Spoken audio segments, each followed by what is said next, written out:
Today is the beginning of a new tradition here at Destination Thrills of counting down my favorite roller coasters during the holiday season. So as requested by you, the viewers, I will finally be revealing my top 15 roller coasters in this video. Which coaster will be on top? Find out next.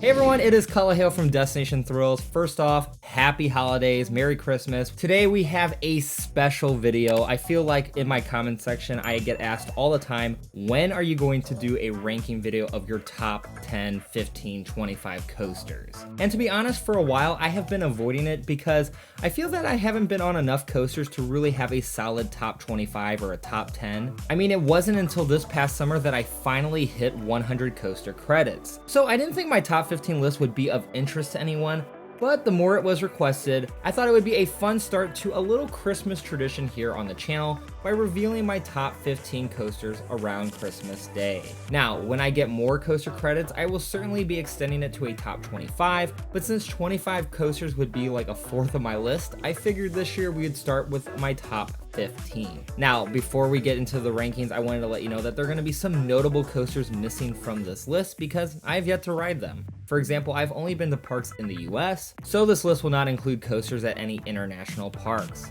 I also haven't been to California parks or Hershey's Park or even Carowinds, so keep that in mind as I go through my countdown. I will also list all the parks that I have been to in the description below, so you can get a sense of which coasters I have been on. Finally, this is just my opinion of my favorite coasters. I really enjoy airtime, duration, and rapid fire out of control elements, so coasters that feature those types of experiences will likely be at the top. Your opinions are probably going to be different from mine, so feel free to voice them in the comments below.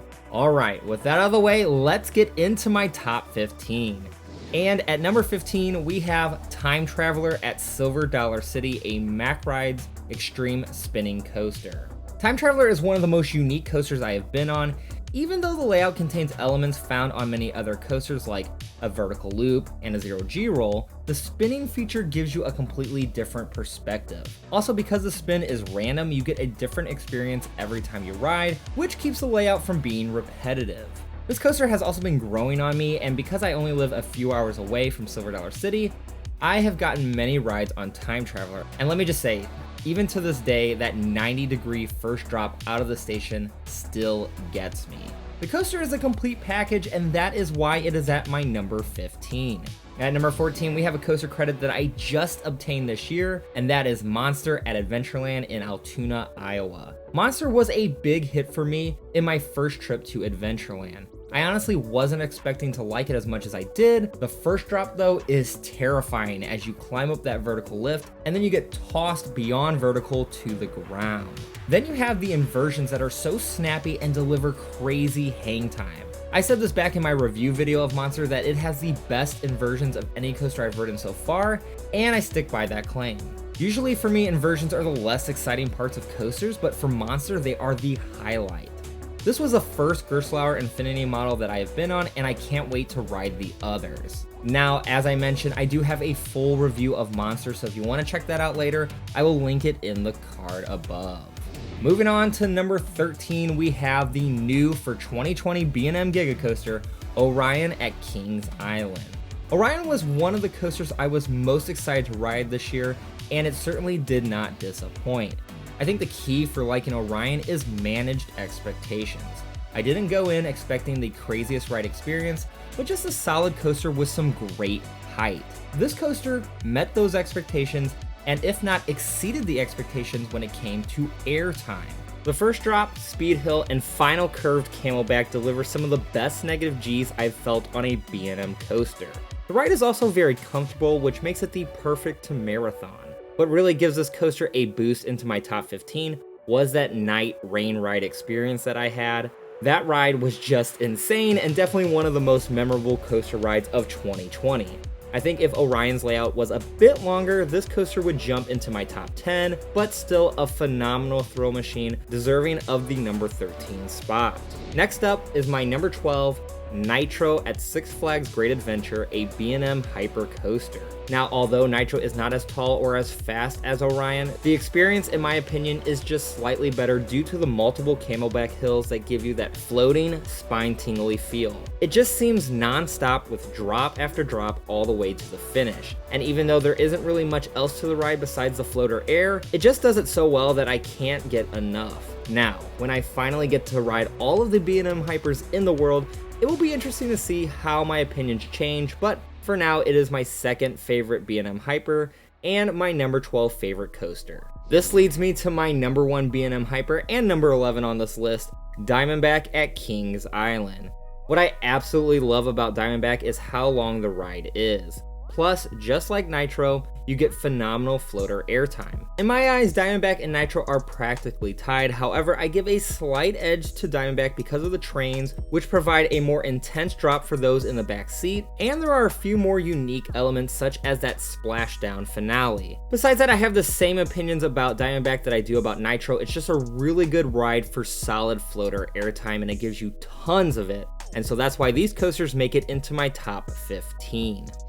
Alright, it's time to crack the top 10 with a coaster I was not expecting would be on here prior to my first encounter with it in 2017, and that is Lightning Run at Kentucky Kingdom. From the outside, this looks like a mild, medium-sized coaster, but from the first drop all the way to the brake run, you are holding on for dear life. The ejector air is fantastic in so many sections, and the curvature of the track can be unexpected, which generates that out-of-control sensation of not knowing what you are going to do next. This is one of those coasters that your first 2 rides are going to be the best rides on it because you don't have a feel for the layout yet. But even after dozens of laps, I still think Lightning Run belongs in my top 10, as it competes with the RMCs that I've been on for the best ejector airtime out there. Speaking of crazy ejector airtime, my number 9 coaster has some of the wildest, and that is Phantom's Revenge at Kennywood. The ejector airtime on Phantom's Revenge is so good that I literally punched myself in the face from trying to hold my mask while riding it. Like, that just tells you the intensity of those negative G's. On top of that, the layout is fairly unique, with the coaster's second drop into the ravine being the tallest drop.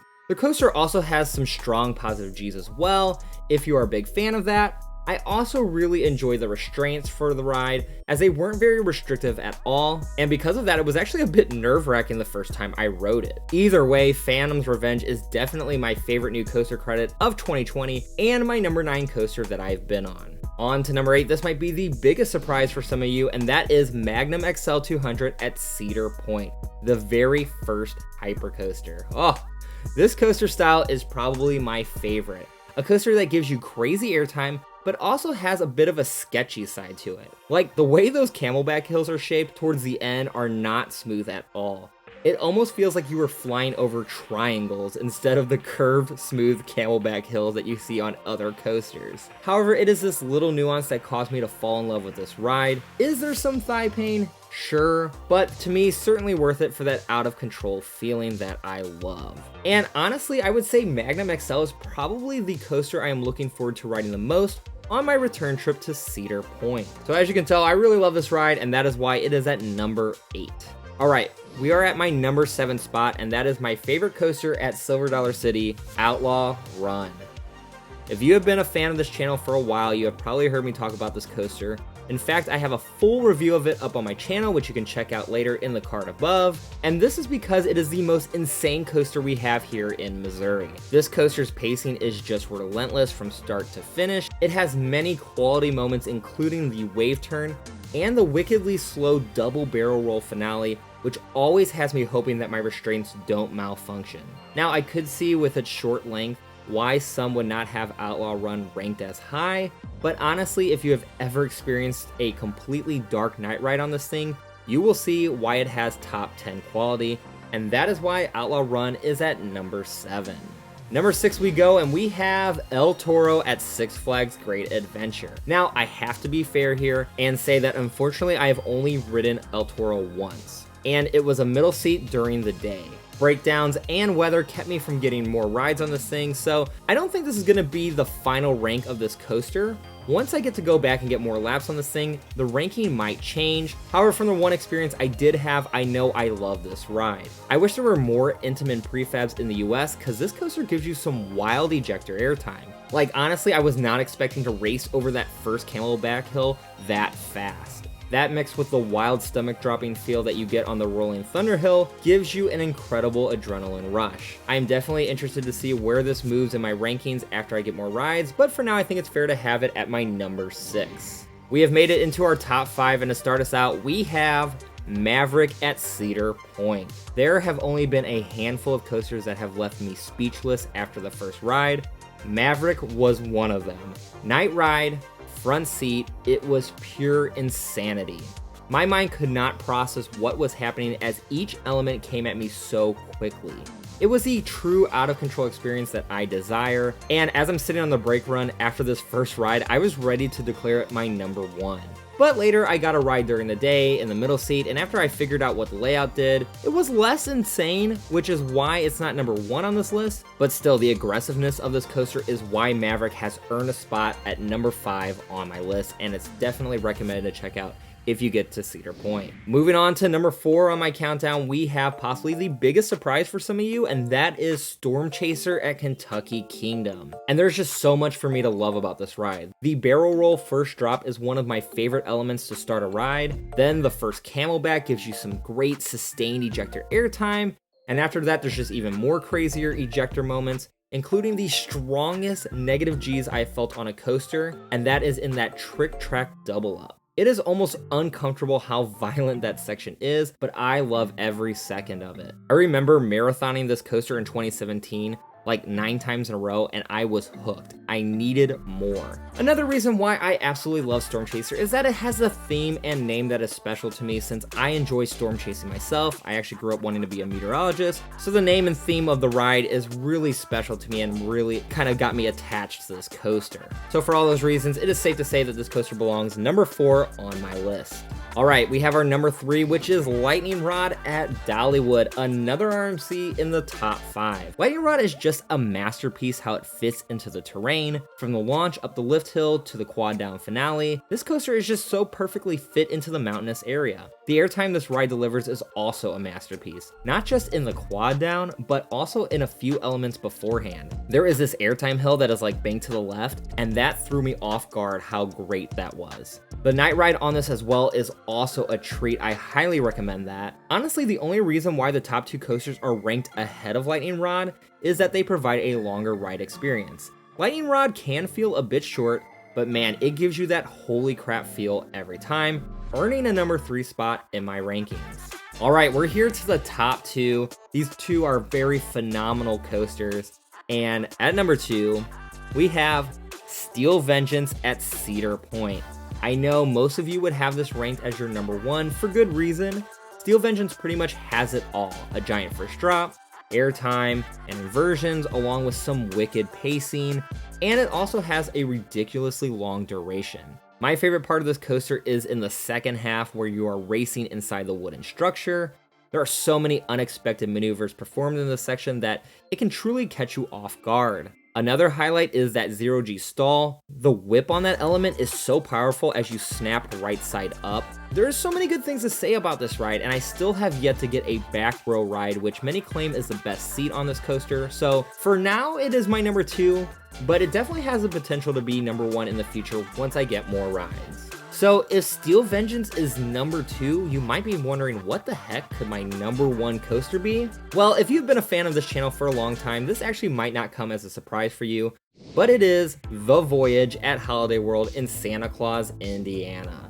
The first time I rode the Voyage in 2016, it completely changed the way I viewed what a great coaster was. Up until that point, I had not been on a coaster that was as long or as intense. Probably the most intense ride I had been on up to that point was Manta at SeaWorld Orlando, or maybe Raging Bull at Six Flags Great America. I was always a fan of coasters, but this ride opened me up to a whole new type of thrill. See, before the Voyage, I thought a coaster had to be super tall or super fast to be good. But Voyage was not the tallest nor the fastest coaster I had been on at that point. Yet it was the craziest coaster experience I had had by a mile.